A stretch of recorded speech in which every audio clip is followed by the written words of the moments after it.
Scotland versus Namibia पहले match में कहीं ना कहीं स्कॉटलैंड को एक बहुत ही बेहतरीन जीत माफ़ कीजिएगा, बेहतरीन जीत मिली है पहले मैच में अगर बात करें, और जीत के साथ शुरुआत की है होस्टिंग टीम स्कॉटलैंड ने। सबसे पहले मैच की अगर बात करें, आपको उसको समझाएंगे कैसे कैसे ये मैच घटा है, क्या क्या चीज़ें बनी है जो हार की वजह बनी है नामीबिया के लिए। सबसे पहले टॉस जीतकर यहाँ पर नामीबिया ने फील्डिंग का फैसला लिया, जो कि बिल्कुल भी गलत नहीं था। जी हाँ, फील्डिंग का फैसला बिल्कुल सही था, क्योंकि शुरुआती कंडीशन का जो फ़ायदा उठाना था वो कहीं ना कहीं उठाने के मकसद से ये लिया गया फैसला था। वहाँ फैसला बिल्कुल मैं गलत नहीं कहूँगा, लेकिन अब यहाँ पर आ जाता है सबसे इंपॉर्टेंट फेज, शुरू के 10 ओवर। एंड शुरू के 10 ओवर में यहाँ पर एक 2-3 ब्लंडर्स, बहुत ही पुअर कप्तानी हुई है ग्रांट एरास्मस की तरफ से, ये तो कहना होगा। लेकिन शुरू के 10 ओवर में वो जो ब्लंडर नंबर 1 है वो कहाँ पर नजर आया आपको? बिल्कुल, और बात करें अगर ब्लंडर नंबर 1 की, तो सबसे बड़ा जो हुआ है वो है डेविड वीज़ा को शुरू में उन्होंने बॉलिंग दी। ये उनका सबसे बड़ा एक ब्लंडर था, जिस तरीके से उन्होंने ज़्यादा बिलीव दिखाया। राइट आर्म बॉलर कोई है नहीं टीम में, डेविड वीज़ा पर ही उन्होंने पूरा यकीन दिखा दिया कि शायद ये कुछ ब्रेक थ्रू दिला सकते हैं या स्विंग करा सकते हैं इस तरीके का, पर ऐसा कुछ देखने को मिला नहीं, जिसकी वजह से रन्स जो है वो बहुत स्पीड से आए हैं। ट्रम्पलमैन ने शुरू में बहुत अच्छी कोशिश की 10 ओवर में रन को रोकने की, पर डेविड वीज़ा ने एक तरफ से रन को निकलने दिया। एक ओवर में 20 या 22 रन बने डेविड वीज़ा के, जिसपे काइल कॉइटजर ने भी बाउंड्रीज मारी।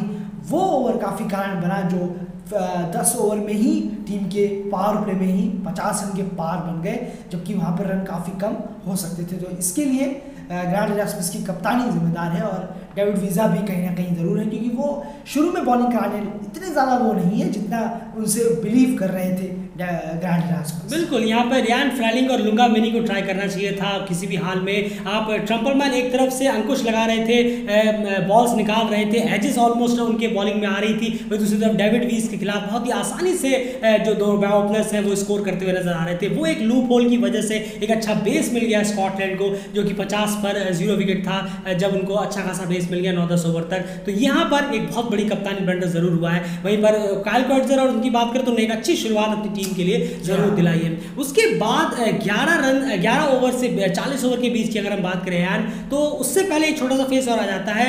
50 पे 0 के बाद ये टीम 74 पे एक वक्त पे 3 विकेट होती है। नहीं, ज़रूर यहाँ पर पूरा क्रेडिट देना होगा बॉलर्स को, जिस तरीके की बॉलिंग कराई गई है, खासकर लुंगा मिनी उसके बाद आए, उन्होंने ब्रेक थ्रू दिलाया 10 ओवर के बाद। कहा जाता तभी कहते हैं कि सेकंड बॉलर्स जो है वो खैर उनको पहले ले आते तो शायद हम देख सकते थे 10 ओवर में 10-11 ओवर में 2-3 विकेट गिर चुके होते, लेकिन थोड़ा लेट लाए हैं। पर फिर भी लुंगा मिनी ने वो काम किया। ट्रम्पलमैन ने काइल कॉइटजर को भेजा एज के साथ, उसी तरीके की बॉलिंग रही, और खासकर लेफ्ट आर्मर्स ने, जैसे हमें उम्मीद थी कि नामीबिया के लेफ्ट आर्मर शुरू में झटका दे सकते हैं स्कॉटलैंड के बैट्समैन को, एग्जैक्टली वो हुआ। शुरू में तो नहीं, थोड़ी कप्तानी की वजह से थोड़ा लेट ज़रूर हुआ, पर हो ज़रूर गया। रिची वेलिंगटन भी चले नहीं, क्रॉस को भी भेज दिया गया, और काइल कॉइटजर भी वापस चले गए। कोई बड़ी इनिंग नहीं खेल पाए, खासकर क्रॉस और कॉइटजर एक अच्छी इनिंग शुरू कर रहे थे पर बड़ा नहीं कर पाए। बिल्कुल, और यही था कि अगर लुंगा मिनी को कहीं ना कहीं शुरू के 10 ओवर में लाया जाता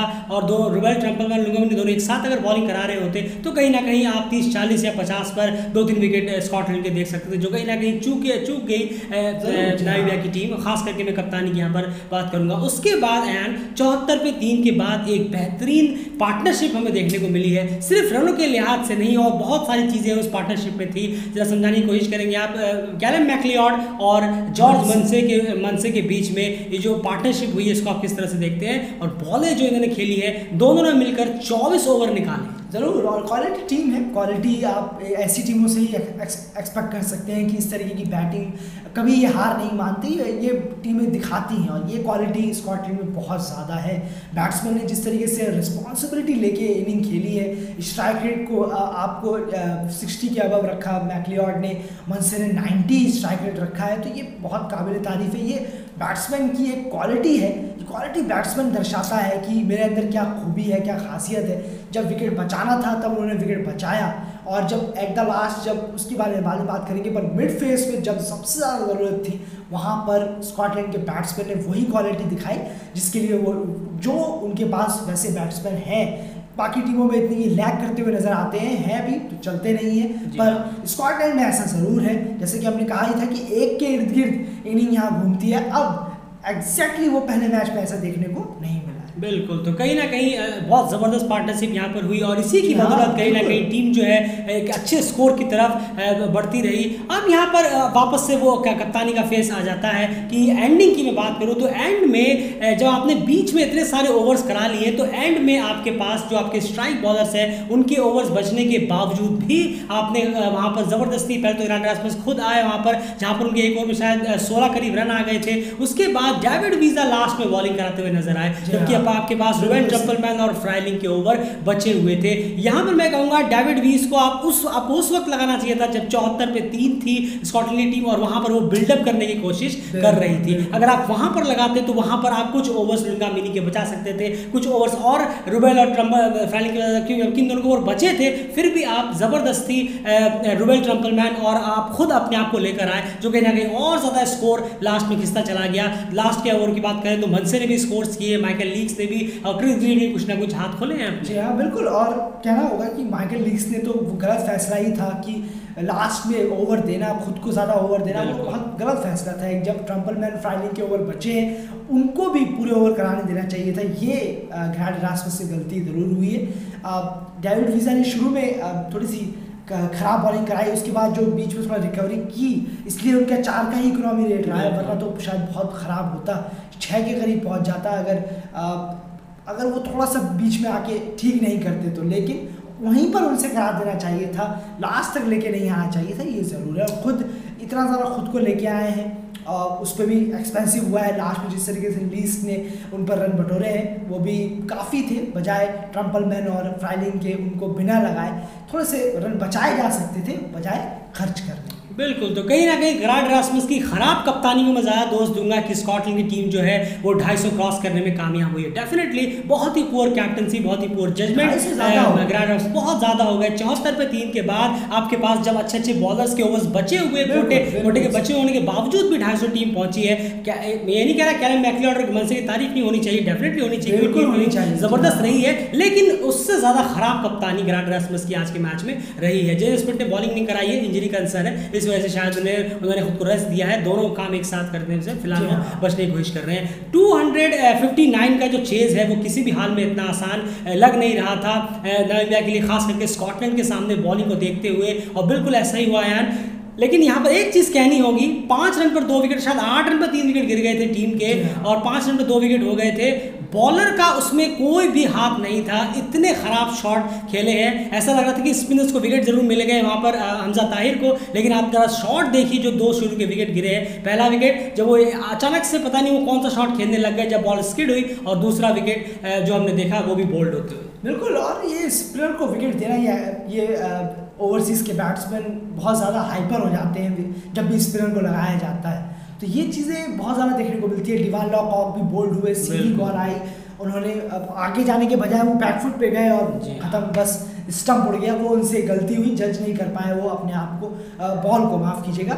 और वहीं पर जब ज़ैन ग्रीन ऑब्वियसली कट शॉट खेलने, ड्राइव मारने गए थे, पर उन्होंने एज लगा और सीधा क्वाइंटसर के हाथों में कैच गई। तो ये सीधी बॉलें थी जिसको आराम से खेला जा सकता था, ऐसी कोई बॉल में कोई टर्न नहीं हुई, कुछ स्किड नहीं हुई, सीधी सिंपल सी बॉल थी, वहाँ नुकसान उठाना पड़ा और 3 विकेट 8 रन के अंदर ही अंदर गिर गए। बिल्कुल, और यहाँ पर वापस से वही कारनामा करने की कोशिश की गई जो कैलम मैकलियोड और मनसे ने किया था अपनी टीम के लिए। 20 ओवर दोनों ही बैट्समैन ने यहाँ पर निकाले, लॉफ्टी ह्यूटन और लॉरेंस सी, मैं बात कर रहा हूँ यहाँ पर, दोनों ने 20 ओवर एक साथ बैटिंग की पार्टनरशिप करने की कोशिश की, 90 के आसपास करीब रन भी निकाले। लेकिन वही है कि अब यहाँ पर आप चेस कर रहे हैं, ये बहुत इंपॉर्टेंट फैक्टर आ जाता है। यही चीज़ होती है, जब कैलम और मन से बैटिंग कर रहे थे तब उन्हें एक स्कोर सेट करना था, तो उन्हें लग रहा था कि पहला हमारा मार्क सेट है कि हम 200 क्रॉस करें, तो हमारे पास बॉलर्स हैं जो 200 में भी मैच को उड़ा सकते हैं और जीत भी सकते हैं। लेकिन यहाँ पर आपके सामने, जिसमें मैंने पहले कहा, खराब ग्रांट रासमस की कप्तानी की वजह से आप 258 कहीं ना कहीं पहुंच गए,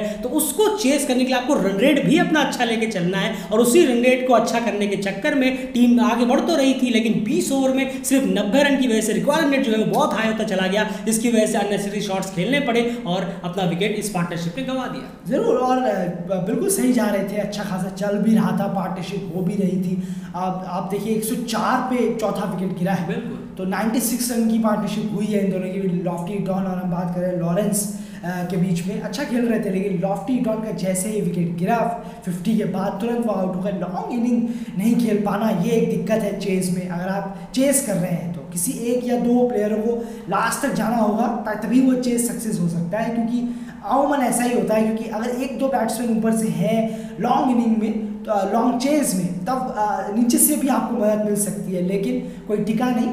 नीचे आते आते दोनों ही, लॉरेंस भी खैर पहले ही चले गए 47, उसके बाद लॉफ्टी डॉन वो भी 50 करते ही आउट हो गए। कोई टिका नहीं, 70 80 90 की इनिंग होती तो ज़रूर यहाँ पर आपको नामीबिया जीतती हुई मिलती, नीचे टेलेंटर्स के साथ इनिंग खेलते हुए। बिल्कुल, और कहीं ना कहीं आप खुद प्रिपेयरिंग में देखिए, मन से लास्ट तक गए और वो नॉट आउट होकर आए हैं। यही एक इनिंग की यहाँ पर ज़रूरत थी, और उनके साथ साथ कुछ अगर सपोर्ट मिलता जे स्पीड और डेविड वीस की तरफ से भी, जो कि बिल्कुल भी इसके आज के इस मैच में मिलता हुआ नजर नहीं आया। और नामीबिया को कहीं ना कहीं एट द एंड एक करारी शिकस्त स्कॉटलैंड के हाथों मिली है। तो खैर स्कॉटलैंड की अगर बॉलिंग की बात करें तो उसको आप किस तरह से देख रहे हैं? नहीं, कम्प्लीटली बॉलिंग एफर्ट भी बहुत शानदार रहा है और टॉप नॉच परफॉर्मेंस रहा है। मार्क कार्ट ने 2 विकेट लिए, हमजा ताहिर ने 2 विकेट लिए हैं, साफियान शरीफ ने 4 विकेट फोफर निकाला है आखिरकार। तो इस पेसर का विकेट ज़रूर है, पर स्पिनर को यहाँ विकेट मिल रहे हैं, ये गलतियों की वजह से है। और अच्छी लाइन लेंथ ज़रूर रख रहे हैं, ये ज़रूर तारीफ करनी होगी।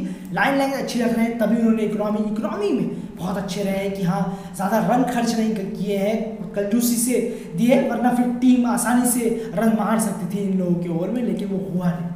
बिल्कुल, तो कहीं ना कहीं शुरुआत स्कॉटलैंड की जीत से हुई है, नामीबिया की हार से हुई है, लेकिन नामीबिया को वापस से खुद को पैक करना है और कल वापस नेपाल के खिलाफ यहाँ पर मैच में उतरना होगा। बिल्कुल, और थोड़ी सी मैं तारीफ भी करना चाहूँगा साफियान शरीफ की, एक्सीलेंट बॉलिंग रही है उनकी तरफ से, जिस लाइन लेंथ और आने वाले सीरीज में और वो आने वाले मैचेस में, और उनसे उम्मीद होगी कि 5 इसी मैच की तरह वो आने वाले मैचेस में भी 5 ले। बिल्कुल, तो कहीं ना कहीं साफियान शरीफ ने 5 यहाँ निकालने की कोशिश की। तो सबसे बड़ी बात यहाँ पर ये आ जाती है कि जिस तरीके की मैच रहा है स्कॉटलैंड का, काफ़ी शानदार रहा है। जिस तरह की इस तरह के मैचेस से आप ज़्यादा सीखते हैं, ये बहुत ज़्यादा इंपॉर्टेंट हो जाता है। फिलहाल इस वीडियो में इतना ही। अगर पसंद आया तो प्लीज़ वीडियो को लाइक करिए, चैनल सब्सक्राइब करिए। देखना होगा कल नामीबिया किस तरह से मैच में वापसी करता है जब उनका सामना नेपाल से होना है। फिलहाल इस वीडियो में इतना ही। प्लीज़ एफर्ट की वीडियो को लाइक जरूर करिए।